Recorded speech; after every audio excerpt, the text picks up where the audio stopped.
It's an ML Sports Take brought to you by Stumble and Monkey Brewing Company, Batavia Downs Gaming, and St. Bonaventure University's online masters in journalism. Log on today, become a Bonnie in under 2 years. You can get that master's program at sbujournalism.com. So a big one coming up with St. Bonaventure hosting Siena on Wednesday night in the RC. And, this Siena team, how tested have they been? I don't think they've played the opponents that Bonnie has for sure. Mostly the first game against Bradley on the neutral floor. But one thing that Siena has shown is that they can be a better defensive team than a better offensive team. They really struggled offensively in the last game. I mean, McNamara was not happy about it. They won 62-46 over Brown, but the offense was brutal. But he did note to the media that, hey, it shows that if you can defend, you can kind of get your way out of a lot of stuff.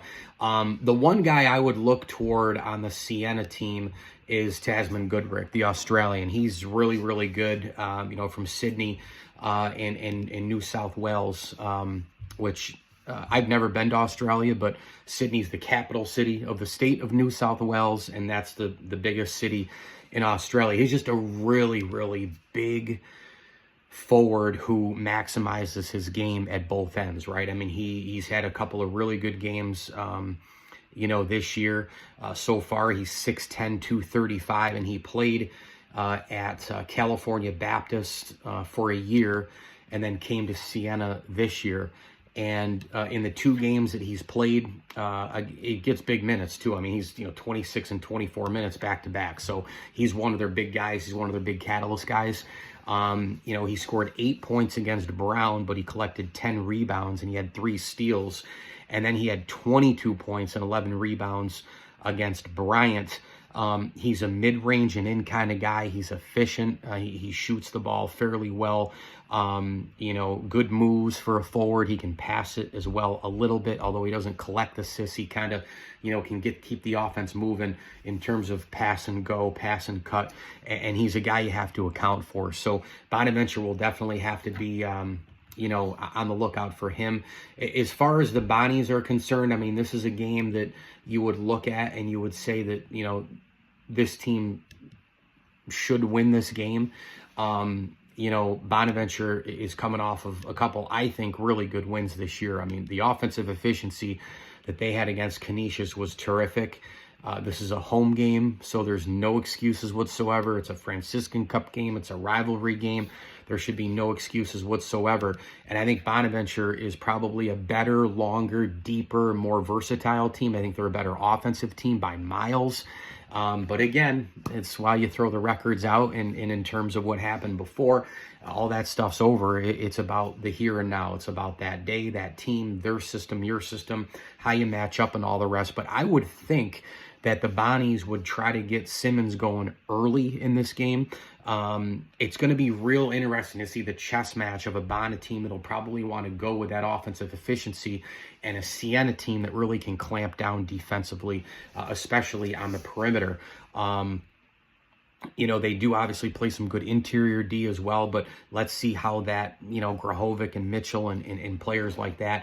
A player with a huge impact for the Bonnies so far and could have the biggest impact could be Lunati. I mean, I just did a video on Akil Lunati, the Italian, and you look at the way he comes off the bench. He's kind of a sleek, smooth, X factor. I compared him to a centerman in hockey where he kind of comes up on an odd man rush and you're kind of just like guessing what he's going to do, the vision, the IQ, a little pass over to the wing for a score at the goal. With him, is it going to be kind of like a dribble up kick, a dribble back 3? Is it going to be kind of a blow by and kick to somebody else to kind of make that defense stretch, pull up and shoot it? Lunati's an interesting guy against a team like Siena. You wonder if Schmidt will give him a little bit more time in terms of playing to try to break down that defense. Interested to see how he performs in this game, especially. My eyes are on him. Even a Charles, right? Caden Charles, who can break down the defense as well. So, look, I've loved what I've seen out of this Bonnie team. It's way too early, but it seems like there's a good vibe. There's a good mix of skills. There's great size. They can defend and rebound, hit free throws, the quality of shots, the execution. So far, everything has been there, and they're going to need a lot of that on Wednesday against Siena as well.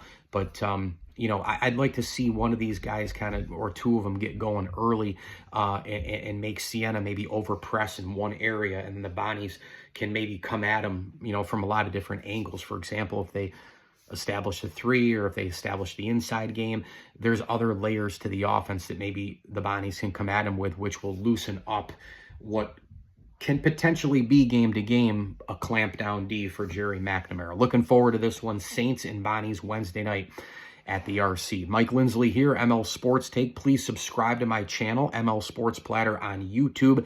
And of course, we're brought to you by Batavia Downs Gaming, Western OTB, and St. Bonaventure University's online Masters in Journalism. Log on now to sbujournalism.com. Become a Bonnie today in under 2 years. Your Masters in Journalism. Oh yes, your partner friends of the program. Thanks to you as well. Dan Davidson Jr., Dan Davidson Sr., Matt Motika, and Mark Alberti. As I always tell you, enjoy the games.